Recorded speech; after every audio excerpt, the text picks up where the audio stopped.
Hello, guys. Welcome to my wealth journey with Yvette.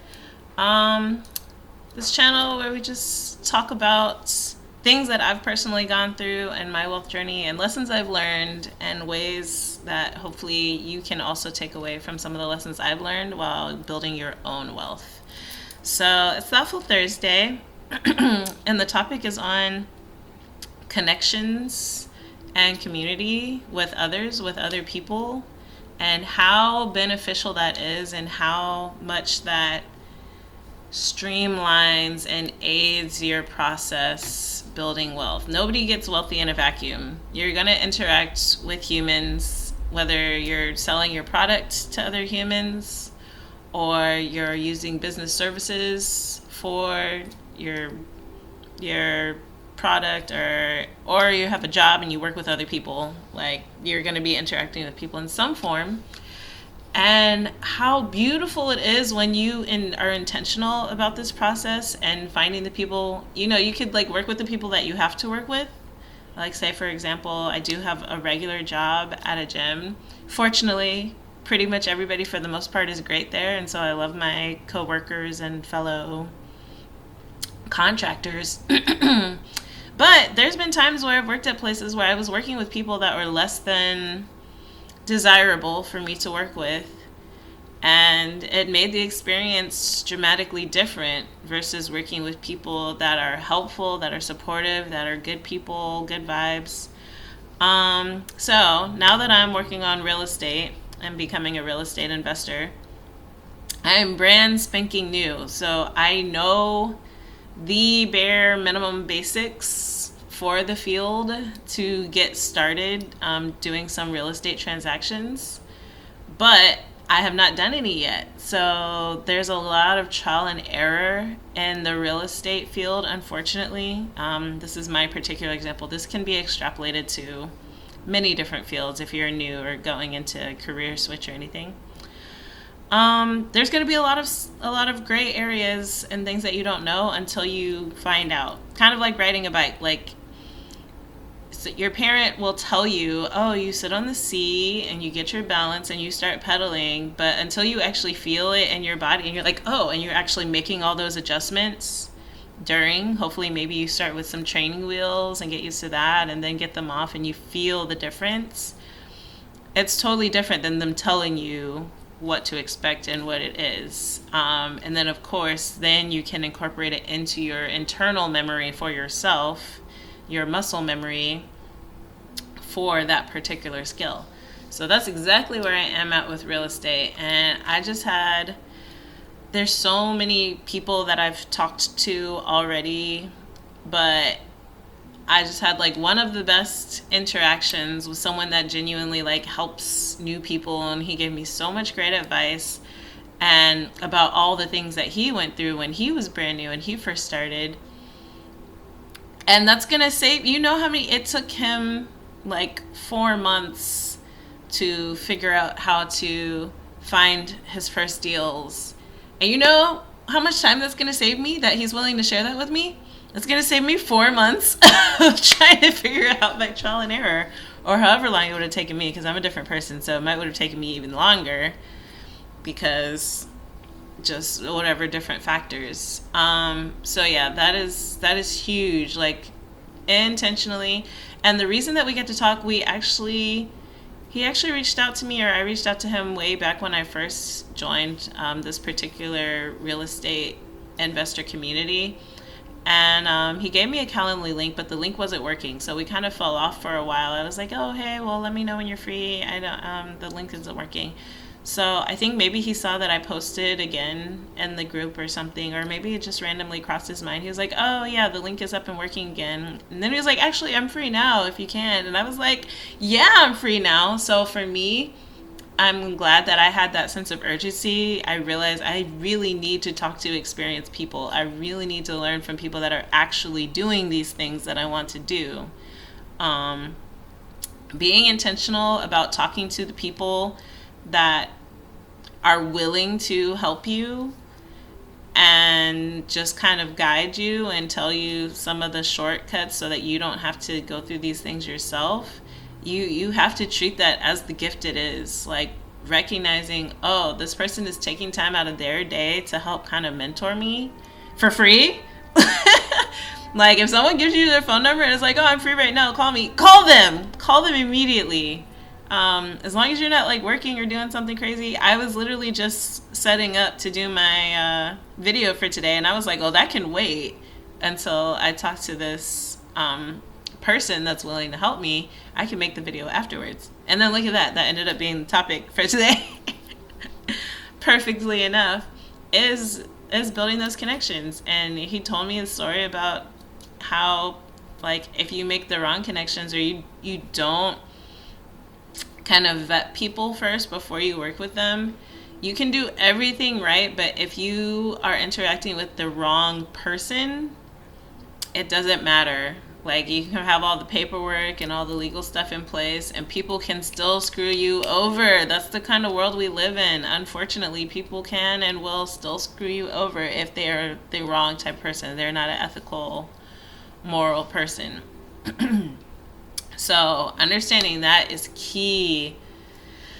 Choosing who you work with. I feel like there are steps that you can take to be on the safe side. So for example, this is our first conversation. I'm already starting to get like a feel for this man's character and his background and how willing he is to help and just give me tips on what to do. And these are things where it's like, if he was a bad actor, it's unlikely that he would be giving me all of this information and resources and like trying to help me. So there's things you can see in someone's character, that willingness to help, like kind of selflessly, but also he did mention like, oh, if I'm looking to lend, be a private money lender or do those type of deals, like it is building a connection for him as well. Because by him connecting with me when I'm new, when I do get to that point where I start doing the things that he's talking about,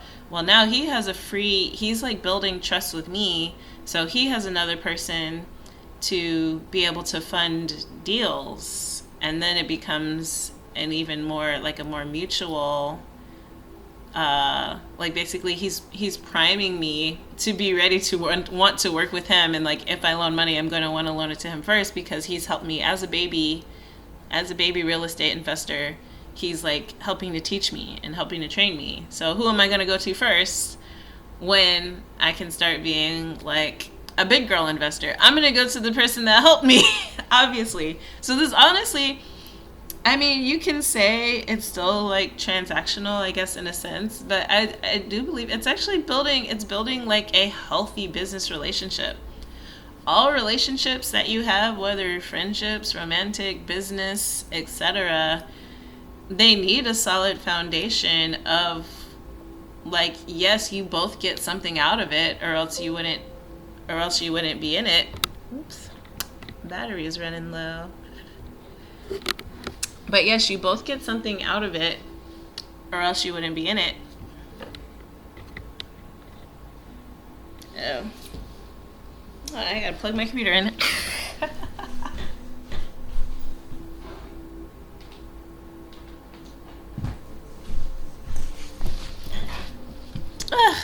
I might have to try to edit that out. We'll see. All right. So, but anyways, like, you're not going to be in a relationship with somebody that doesn't love you. That doesn't, like, if we're talking like a romantic relationship, you're not going to be in a romantic relationship with someone that doesn't have the key things that you need to make you want to be in that relationship. You're not going to, same thing with a friendship. You're not going to be in a friendship with somebody that is a bad friend. Like, you have to get something out of it too. You have to get, like, especially if you're being a good friend to someone and they're not being a good friend back, like, why would you be in that friendship? So same thing with business relationship. You want to be in a business relationship with someone that is giving value to you, because you're going to get value back by being also being in a good business relationship or a good partner to them when the time arises for there to be like a business transaction or anything like that. So I cannot stress enough the importance of choosing who you're around in every facet of your life, especially like any type of relationship, but building wealth, so key. You can look, I am about to start this new venture with my, even with my fitness career. I still have so much to give in that area, and I'm going to be starting something like that's going to be better for me moving forward than just one-on-one training. And and being able to work with people in the field that I trust. I'm so fortunate. Like I said, I do work in a gym now, and I'm really fortunate that almost everybody in that gym is great people. And so I already know, building in this new business, I already have so many people that I have great connections and interactions with, that when I start needing to bring people even into my new business, I know exactly who to go to, because I was in a position, in a place where I was surrounded by those type of individuals that are like good, moral, ethical, like people with values, and that are the right kind of vibes. And like on the other hand, when you have people that are down in the other side of things, they're either, they want to pull one over, they want to pull a fast one, they want to get you to trust them just to kind of, maybe take advantage. You learn to look at those signs. Don't trust people immediately. You gotta pay attention. You gotta pay attention to the signs, you gotta pay attention to your character. I say that now, knowing full well there's a good chance, since I'm new in real estate specifically, that someone might rip me off at least once before I really know all the things to look for. There's a good chance. But the more I know and the more I talk to the experienced people, the more I can learn from their experiences versus having to experience it for myself. Again, being told how to ride the bike is not the same as riding the bike, but the more detail they explain it and explain the feelings to you and what happens, you still go into the actual writing process a little bit more mentally prepared. So yeah, I think that's pretty much it for today on building connections and building community for whatever it is you wish to achieve, whether it's building wealth, which of course is the focus of this channel. But even if it's not for building wealth, like those connections and that community is going to be the difference between you reaching your goals pretty seamlessly, pretty easily, and like in a positive way, versus having to struggle and fight your way through it. So yeah, I hope that was valuable and gave some good insight to you all. If you have any comments, please leave them, or any suggestions for future topics. I am super open to that. In the meantime, get that wealth. Peace out, y'all.